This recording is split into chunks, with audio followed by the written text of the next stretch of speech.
ਇੱਕ ਖਬਰ ਜਿਹੜੀ ਆ ਰੋਮਾਨੀਆ ਤੋਂ ਆ ਰਹੀ ਹੈ ਹਰਜੋਤ ਸਿੰਘ ਜੀ, ਤੇ ਇਸ ਖਬਰ ਉੱਤੇ ਜਿਹੜੀ ਆ ਉਹ ਬਿਲਕੁਲ ਜਿਵੇਂ ਤੁਸੀਂ ਕਿਹਾ ਸੋਸ਼ਲ ਮੀਡੀਆ ਇਨਫਲੂਐਂਸਰ ਜਿਹੜਾ ਐਂਡਰਿਊ ਟੈਟ ਆ ਉਹਦੇ ਉੱਤੇ ਬਲਾਤਕਾਰ, ਮਨੁੱਖੀ ਤਸਕਰੀ ਤੇ ਔਰਤਾਂ ਦਾ ਜਿਨਸੀ ਸ਼ੋਸ਼ਣ ਕਰਨ ਦੇ ਲਈ ਇੱਕ ਸਮੂਹ ਚਲਾਉਣ ਦਾ ਜਿਹੜਾ ਦੋਸ਼ ਆ ਉਹ ਲੱਗਿਆ। ਉਹਦੇ ਭਰਾ ਨੂੰ ਟ੍ਰਿਸਟਨ ਨੂੰ ਵੀ ਤੇ ਹੋਰ ਦੋ ਸਹਿਯੋਗੀਆਂ ਨੂੰ ਵੀ ਜਿਹੜਾ ਉਹ ਇਹਨਾਂ ਦੋਸ਼ਾਂ ਦਾ ਸਾਹਮਣਾ ਕਰਨਾ ਪਊਗਾ। ਬੇਸ਼ੱਕ ਇਹਨਾਂ ਸਾਰਿਆਂ ਨੇ ਦੋਸ਼ਾਂ ਤੋਂ ਇਨਕਾਰ ਕੀਤਾ ਤੇ ਟੇਟ ਭਰਾਵਾਂ ਨੂੰ ਹੁਣ ਪਹਿਲੀ ਵਾਰ ਦਸੰਬਰ ਦੇ ਮਹੀਨੇ ਦੇ ਵਿੱਚ ਵੀ ਉਹਨਾਂ ਦੇ ਬੁਕਰੈਸਟ ਦੇ ਵਿੱਚ ਘਰ ਤੋਂ ਗ੍ਰਿਫਤਾਰ ਕੀਤਾ ਗਿਆ ਸੀਗਾ, ਤੇ ਉਦੋਂ ਤੋਂ ਹੁਣ ਮਾਰਚ ਦੇ ਵਿੱਚ ਰੋਮਾਨੀਆ ਦੇ ਇੱਕ ਜੱਜ ਨੇ ਫੈਸਲਾ ਦਿੱਤਾ ਸੀਗਾ ਤੇ ਉਸ ਤੋਂ ਬਾਅਦ ਹਿਰਾਸਤ ਦੇ ਵਿੱਚ ਉਹਨਾਂ ਨੂੰ ਘਰ ਦੇ ਵਿੱਚ ਨਜ਼ਰਬੰਦ ਰੱਖਿਆ ਗਿਆ ਸੀਗਾ। ਬੁਕਰੈਸਟ ਦੀ ਅਦਾਲਤ ਦੇ ਵਿੱਚ ਜਿਹੜੇ ਦੋਸ਼ ਲਾਏ ਗਏ ਨੇ ਉਹਨਾਂ ਦੇ ਵਿੱਚ ਕਿਹਾ ਗਿਆ ਕਿ ਇਹਨਾਂ ਚਾਰਾਂ ਦੋਸ਼ੀਆਂ ਨੇ 2021 ਦੇ ਵਿੱਚ ਰੋਮਾਨੀਆ ਦੇ ਵਿੱਚ ਮਨੁੱਖੀ ਤਸਕਰੀ ਕਰਨ ਦੇ ਲਈ ਇੱਕ ਜਥੇਬੰਦੀ ਜਾਂ ਕਹਿ ਲਓ ਕਿ ਇੱਕ ਗਰੁੱਪ ਬਣਾਇਆ ਸੀ, ਤੇ ਇਹ ਗਰੁੱਪ ਅਮਰੀਕਾ ਤੇ ਯੂਕੇ ਤੇ ਹੋਰ ਦੇਸ਼ਾਂ ਵਿੱਚ ਵੀ ਐਕਟਿਵ ਸੀਗਾ। ਜਿਨ੍ਹਾਂ 7 ਪੀੜਤਾਂ ਨੇ ਇਹਨਾਂ ਉੱਤੇ ਦੋਸ਼ ਲਾਏ ਨੇ ਉਹਨਾਂ ਨੇ ਕਿਹਾ ਕਿ ਟੇਟ ਭਰਾਵਾਂ ਨੇ ਉਹਨਾਂ ਦੇ ਨਾਲ ਪਿਆਰ ਤੇ ਵਿਆਹ ਦੇ ਝੂਠੇ ਵਾਅਦੇ ਕੀਤੇ ਤੇ ਉਹਨਾਂ ਨੂੰ ਭਰਤੀ ਕੀਤਾ ਤੇ ਉਹਨਾਂ ਦੇ ਨਾਲ ਇਹ ਜਿਹੜਾ ਸਾਰਾ ਕੁਝ ਕੀਤਾ। ਹੁਣ ਮੁਕੱਦਮਾ ਬੇਸ਼ੱਕ ਜਲਦੀ ਸ਼ੁਰੂ ਨਹੀਂ ਹੋਊਗਾ।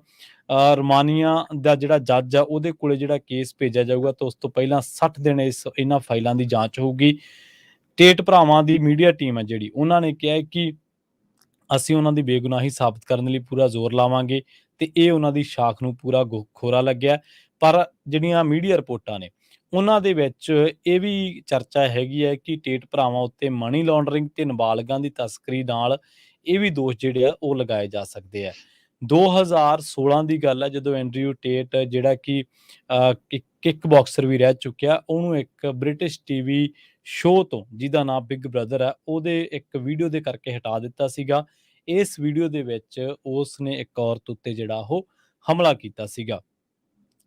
ਉਹਦੇ ਜੀ ਟਵਿੱਟਰ ਉੱਤੇ ਵੀ ਪਾਬੰਦੀ ਲੱਗੀ ਤੇ ਉਸ ਤੋਂ ਬਾਅਦ ਸੋਸ਼ਲ ਮੀਡੀਆ ਤੇ ਲੱਗੀਆਂ ਪਾਬੰਦੀਆਂ ਦੇ ਬਾਵਜੂਦ ਇਹ ਬੰਦਾ ਸੋਸ਼ਲ ਮੀਡੀਆ ਤੇ ਉੱਤੇ ਪ੍ਰਸਿੱਧੀ ਪ੍ਰਾਪਤ ਕਰਦਾ, ਖਾਸ ਕਰਕੇ ਨੌਜਵਾਨਾਂ ਦੇ ਵਿੱਚ, ਤੇ ਉਹ ਜਿਹੜੀ ਆਪਣੀ ਲਗਜ਼ਰੀ ਲਾਈਫ ਹੈ ਉਹਦੀਆਂ ਪੋਸਟਾਂ ਪਾ ਕੇ ਇਹ ਨੌਜਵਾਨਾਂ ਨੂੰ ਆਪਣੇ ਵੱਲ ਪ੍ਰਭਾਵਿਤ ਕਰਦਾ ਹੈ।